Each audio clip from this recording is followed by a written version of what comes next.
Changez votre vie de prière. Priez pour être encore entièrement rempli de Dieu lui-même, pour que vous puissiez avoir la plus riche mesure de la présence divine et être encore complètement rempli de Dieu lui-même. Restez avec nous dans Jouissez de votre vie.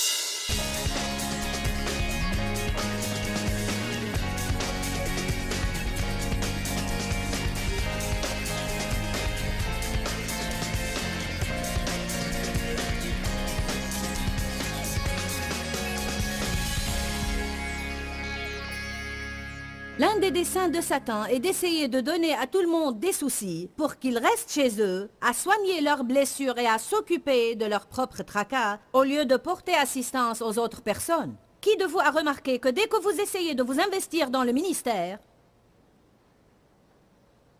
50 choses différentes se produisent le premier mois pour vous empêcher de tenir votre engagement? Il y avait un article dans Charisma Magazine en octobre qui disait « Votre pasteur subit des attaques ». Il montrait la nécessité, y compris pour nos chefs spirituels, et il disait « L'enfer a lancé un assaut coordonné contre les chefs spirituels.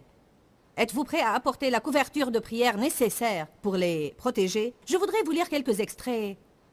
Parce que ceux qui sont en première ligne sont agressés, et plus vous faites pour le Seigneur, plus le diable va vous contrecarrer et essayer de vous arrêter. Vous essayez de faire des progrès, l'ennemi va vous opposer. Amen. Il dit, est-ce que vous priez et jeûnez pour vos chefs spirituels? D'autres le font, mais pas comme vous pourriez le penser. Alors nous savons maintenant que les sorcières jeûnent et prient régulièrement pour la chute de tous les chefs chrétiens. J'étais dans un avion, assise à côté d'un homme, et j'ai entamé une conversation. Il s'est avéré être un chef occulte, et il a dit que lui et d'autres jeûnaient pour que les chefs spirituels principaux tombent dans la maladie et le déshonneur. Vous dites, je ne veux pas en entendre parler, ça me fait vraiment peur.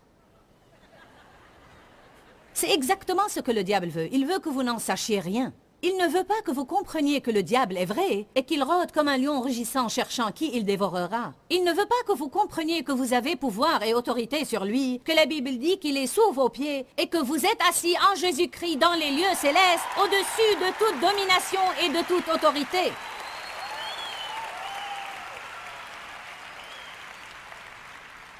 Mais vous savez, le pouvoir ne se manifeste pas automatiquement, vous devez l'exercer.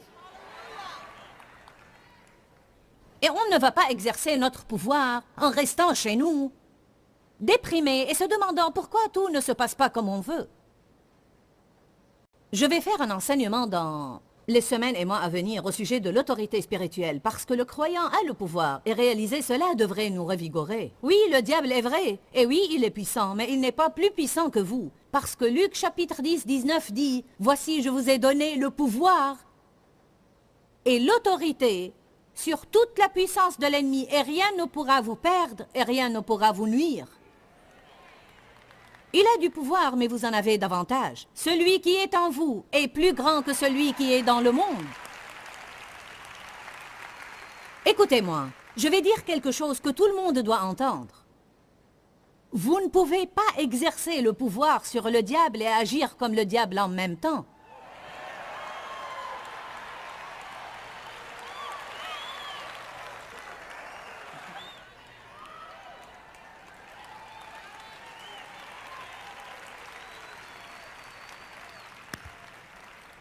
Satan était le premier à être égoïste.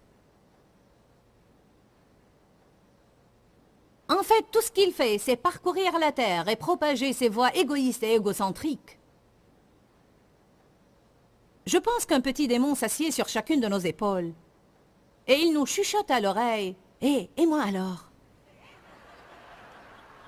Hé, et moi alors? Personne ne m'aime. Personne ne se soucie de moi. Je fais tout le travail ici et personne ne se soucie de moi. Bon, je ne gagne pas assez d'argent. Ils ne me traitent pas bien. Je ne gagne pas assez d'argent. Et si l'on s'estimait heureux d'avoir du travail? Amen? Et si l'on agissait en tant que croyant et on devenait reconnaissant? Et si l'on n'allait pas au travail et l'on grognait et maugréait et pestait au sujet de notre travail toute la journée comme tous les autres? Et pourquoi pas se distinguer comme des lumières qui brillent au sein des ténèbres? Et pourquoi ne pas tenir ferme et faire une différence? Amen?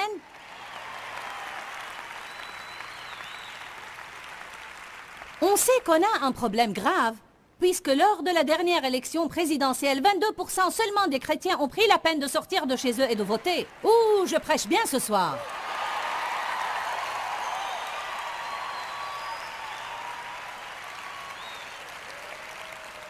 À l'exemple du roi David qui dit qu'il a repris courage grâce au Seigneur.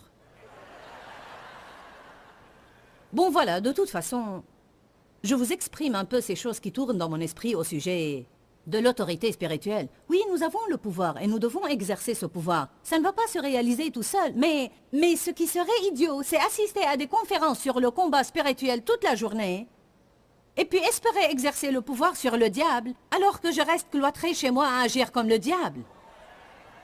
On s'évertue tous à sauver les apparences quand on sort en public. C'est quand personne ne nous voit, quand on se retrouve tout seul. Allez maintenant. On doit tous prier pour les leaders. Priez pour vos pasteurs, priez pour vos enseignants et pour les dirigeants du culte. Vous dites-moi alors. À la vérité, on préférerait plutôt s'asseoir et prier pour nous-mêmes. C'est la vérité, on choisirait plutôt de prier pour nous-mêmes, car nos besoins nous sont plus importants que ceux des autres. Mais si l'on sème dans les vies de nos prochains, Dieu établira quelqu'un d'autre. Ça ne veut pas dire qu'on ne prie pas pour nous-mêmes, mais je ne pense pas qu'on ne doive prier que pour soi tout le temps. J'ai foi en Dieu tout le temps qu'il appellera des intercesseurs pour prier pour moi. J'en ai besoin. Ce sondage ici, auprès de ceux qui sont dans le ministère, dit que 65% d'entre eux ont pensé abandonner durant les 30 derniers jours. Si forte est l'attaque sur les serviteurs de Dieu, on doit prier pour les nouveaux croyants, les bébés en Christ.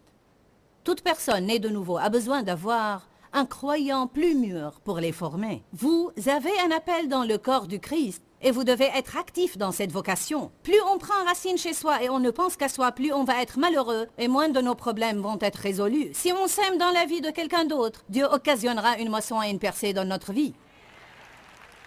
N'avalez pas ce mensonge que vous ne pouvez rien faire jusqu'à ce que vous soyez perfectionné. Si vous ne faites rien, vous ne serez jamais perfectionné.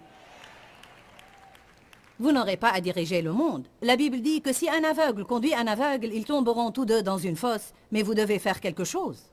Vous devez commencer quelque part, seconder dans un domaine particulier. Oui, Satan parcourt la terre et y rôde comme un lion rugissant et recherche qui saisir et dévorer. Il essaye d'envahir nos mentalités et de les infiltrer. Et une des choses avec lesquelles il essaye de pénétrer nos pensées avec, c'est l'esprit d'égoïsme. Genèse chapitre 3, verset 4. Ça a commencé dans le jardin d'Éden. Ça a commencé vraiment quand Satan est tombé du ciel, mais il est apparu dans le jardin.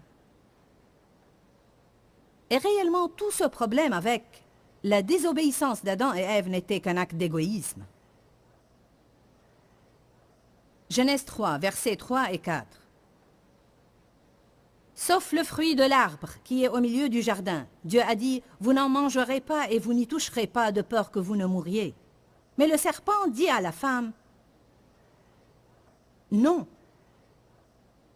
vous ne mourrez pas. Mais Dieu sait que le jour où vous en mangerez, vos yeux s'ouvriront et vous serez comme Dieu, possédant la connaissance entre le bien et le mal, et ce qui est bon ou mauvais. La femme vit que l'arbre était bon à manger, qu'il était séduisant à regarder et précieux pour ouvrir l'intelligence et agir avec clairvoyance. Elle quoi? Elle l'a convoité. Elle l'a convoité. On sait tous qu'à moins de renoncer à soi, cette vieille chair puante va courir après ce qu'on veut. Elle l'a tellement convoité qu'elle a désobéi à Dieu pour l'obtenir. Le problème dans le jardin était l'égoïsme. Et notre problème aujourd'hui est l'égoïsme. Dès la petite enfance, on démontre l'égoïsme. Mais ce que Satan a omis de dire à Ève dans le jardin, « Oh, à propos, Ève, il y aura de mauvaises conséquences. » En fait, c'est ce qu'il oublie toujours de nous dire. Il nous pousse à faire n'importe quoi et à agir honteusement pour arriver à notre but. Mais il ne nous dit pas, « Oh, au fait, après que vous ayez obtenu ce que vous voulez, il y aura de mauvaises conséquences. » Comme vous allez être chassé du jardin, vous allez être malheureux, comme vous ne pourrez plus apprécier et jouir de la présence de Dieu comme par le passé. Parce qu'on va être rempli de Dieu ou on va être rempli de nous-mêmes. Une fois, j'ai enseigné sur « De quoi êtes-vous rempli ?» Bonne question, n'est-ce pas? De quoi êtes-vous rempli? Allez à Éphésiens 3 et je vais vous montrer de quoi la Bible dit qu'on doit être rempli. De quoi êtes-vous rempli? À moi? Je pense tout le temps à moi.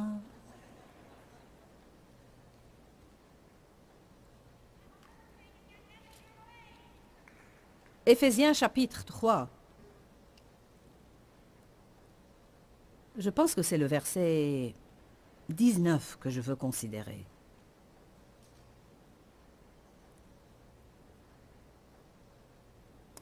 Et que vous puissiez vraiment connaître en pratique, par votre propre expérience, l'amour de Christ, qui surpasse de loin toute connaissance sans expérience.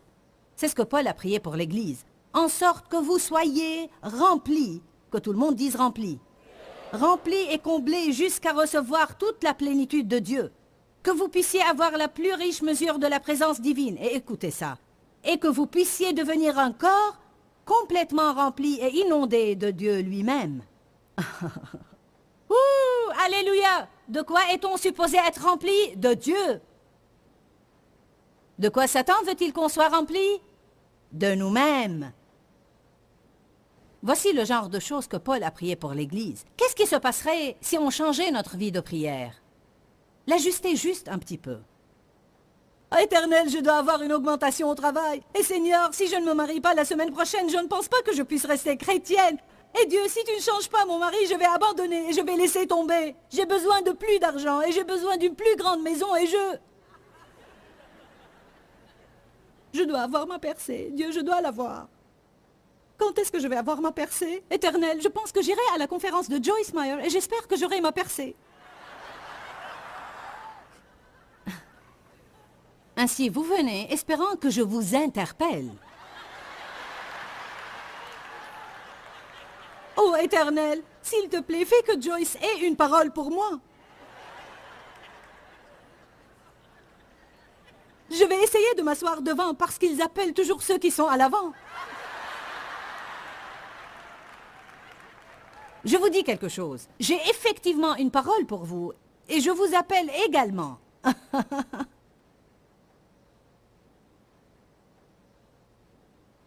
Vous voulez l'entendre? En vérité, je vous le dis, encore 3 jours et votre percée viendra.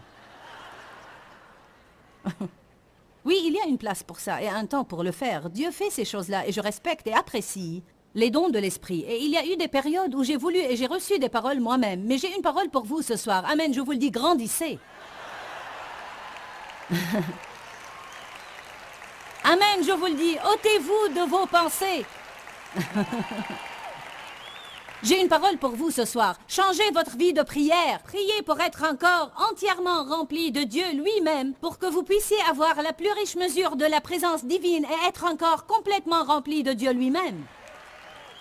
Prions comme David a prié dans le psaume 27, 4. « Je demande une chose à l'Éternel et je la désire ardemment, que je puisse demeurer en sa présence et contempler sa magnificence tous les jours de ma vie. » Qu'est-ce que David a voulu? Une chose, Dieu.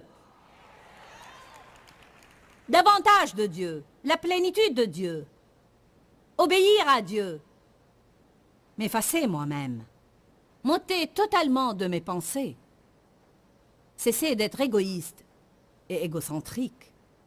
En réalité, il y a tellement d'exemples dans la Bible. J'ai là un exemple après l'autre, des récits bibliques d'égoïsme et aussi des récits bibliques d'altruisme. On ne va pas les examiner un par un, mais Caïn a tué Abel par égoïsme. Caïn a égoïstement retenu sa meilleure offrande, puis il est devenu jaloux quand Abel a offert à Dieu ce qu'il avait de mieux. Son égoïsme l'a fait envier son frère et ne pas supporter la faveur de Dieu sur la vie d'Abel, et donc il l'a tué. Et puis la Bible dit, allons voir ce que la Bible dit, parce que je voudrais vraiment que vous voyiez ça. Allez à Genèse 4, 11.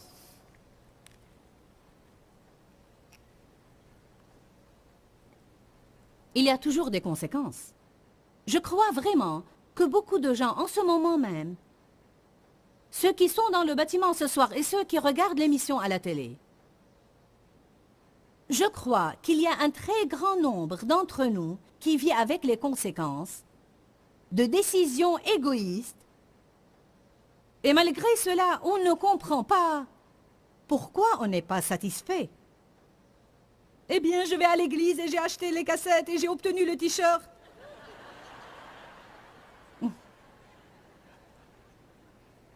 Et rien de rien ne marche. Eh bien, ça ne marche pas, rien qu'en s'asseyant ici. Mettez-le en pratique. La bénédiction est dans la pratique. En fait, c'est la partie facile. S'asseoir ici, c'est la partie facile. Le savez-vous? C'est ce que vous ferez quand vous rentrez et que vous êtes mis à l'épreuve. Qui de vous est assez malin pour savoir que vous allez avoir une épreuve d'égoïsme? Je peux vous le dire, vous pourriez, avant même d'arriver chez vous, ce soir, avoir l'occasion de ne penser qu'à vous, être égoïste et égocentrique, ou de renoncer à vous-même. Vous êtes toujours testé sur ce que vous entendez et je suis testé sur ce que je prêche. Toujours. Les conséquences. Genèse 4, 11 et 12. C'est ce que Dieu a dit à Caïn après qu'il ait piqué sa crise d'égoïsme et tué Abel. Et maintenant, tu seras maudit de la terre, qui a ouvert sa bouche pour recevoir de ta main le sang de ton frère. Quand tu cultiveras le sol, il ne te donnera plus sa richesse. Tu seras errant et vagabond sur la terre, dans l'exil perpétuel, un banni dégradé. Quand Satan le tentait, il n'a fait aucune mention des conséquences. Mais les conséquences arrivent toujours. Que quelqu'un dise ce soir, les conséquences arrivent toujours. Et puis il y a Jacob qui est né essayant de précéder son frère. Ils luttaient déjà dans le ventre de leur mère, Jacob et Ésaü dans le ventre de Rebecca. Et il dit qu'Ésaü est sorti en premier et Jacob l'a suivi avec sa main qui tenait le talon d'Ésaü. Et je crois que c'était déjà une indication qu'il essayait de le précéder. Il désirait tellement ce qu'il convoitait, et sa mère qui le favorisait voulait tellement pour lui ce qu'elle souhaitait pour lui. Allez, maman et papa. Parfois, on peut avoir de telles ambitions pour nos enfants qu'on se conduit nous-mêmes indûment et on leur enseigne de mauvaises habitudes. Elle a tellement désiré pour lui ce qu'elle souhaitait et il a tellement convoité ce qu'il voulait qu'il a menti, triché, trompé, exploité la faim de son frère, volé son droit d'aînesse et subtilisé sa bénédiction en dupant son père. Mais il y avait des conséquences. Jacob n'était jamais vraiment heureux. Il a fui dans la crainte pendant des années et des années. Mais Dieu merci, il a finalement changé. Il a finalement changé. Il en a eu assez. La Bible dit dans la Genèse 32 qu'il s'est éloigné de tout ce qu'il avait et qu'il a traversé le gué et il a lutté avec Dieu toute la nuit. Parfois, vous devez juste dire « Mon bonheur n'est pas en toutes ces choses » et vous devez être prêt à vous séparer de tout ça et dire « Je dois trouver Dieu ou je vais périr. Je dois avoir Dieu dans ma vie ou je vais mourir. » Il ne s'agit pas d'une personne ni d'un emploi. Ce n'est pas un problème d'argent ni de logement. Il n'est pas question d'une voiture ni l'attente d'une percée. Ce n'est pas quelque chose que je veux. C'est au sujet de Dieu. Je dois trouver Dieu. Je dois le connaître plus profondément. Peu m'importe si vous me chassez de votre groupe. Peu m'importe si vous vous moquez de moi. Ça m'est égal si vous me rejetez. Ça m'est égal si vous ne m'invitez pas à vos soirées. Je m'en fiche si vous me trouvez bizarre et religieux. Je dois trouver Dieu dans ma vie.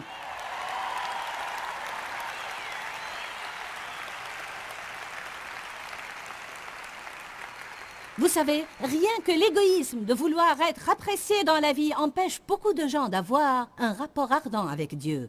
Ils préfèrent transiger par égard à ceux qu'ils fréquentent et qui transigent, plutôt que d'avoir qui que ce soit penser du mal d'eux. Et même ça, c'est égoïste.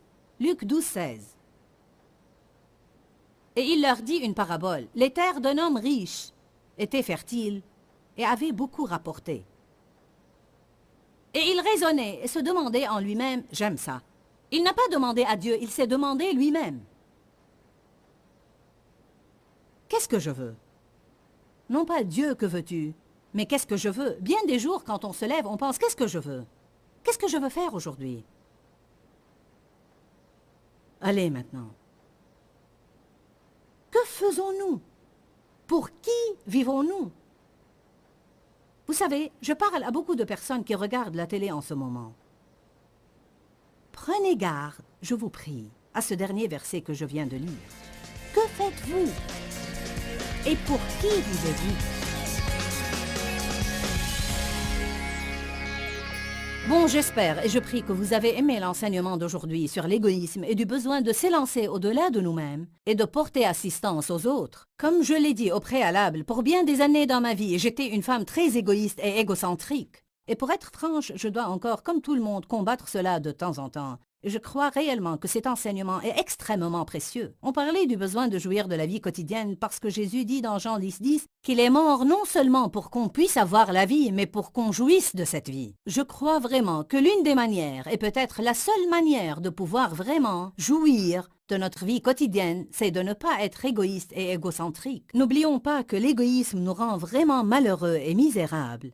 Et donc, je vous pose ce défi à relever aujourd'hui. Aujourd'hui, je lance un défi, essayez de prendre une décision, de vous engager chaque jour de votre vie à faire quelque chose de vraiment spécial pour quelqu'un d'autre. Quelque chose qui va leur permettre de s'apprécier, qui les fera se sentir mieux vis-à-vis d'eux-mêmes, ou d'une manière ou d'une autre, soulager leur fardeau ou les aider. Je crois qu'alors que vous le faites, alors que vous semez dans les vies des autres, je crois que vous allez voir l'enrichissement de la vôtre. Que Dieu vous bénisse et à très bientôt.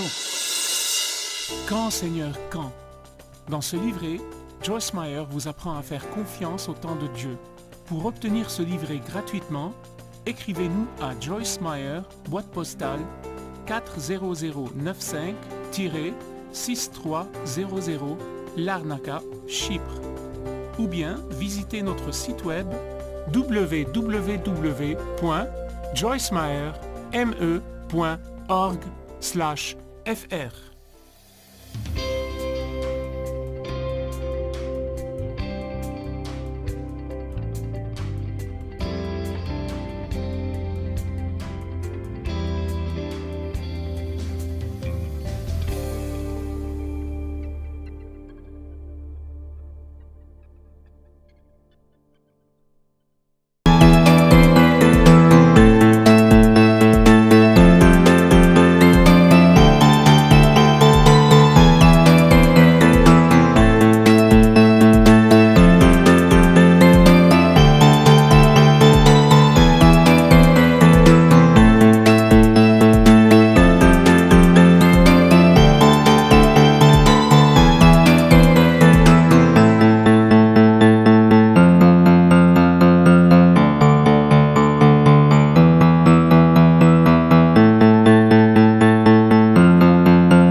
sông thu êm đềm, thả diều đá bóng nắng cháy giữa đồng, kỷ niệm yêu thương trong mỗi ngày ấy, tiếng ru gọi hãy nhớ biết bao. Tôi xa quê bao năm tháng qua, nhưng trong trái tim không bao giờ xa. Lời mẹ ru con hiu hiu chưa hè, mùa lụt nước lũ bắt cá giữa đường, miền trời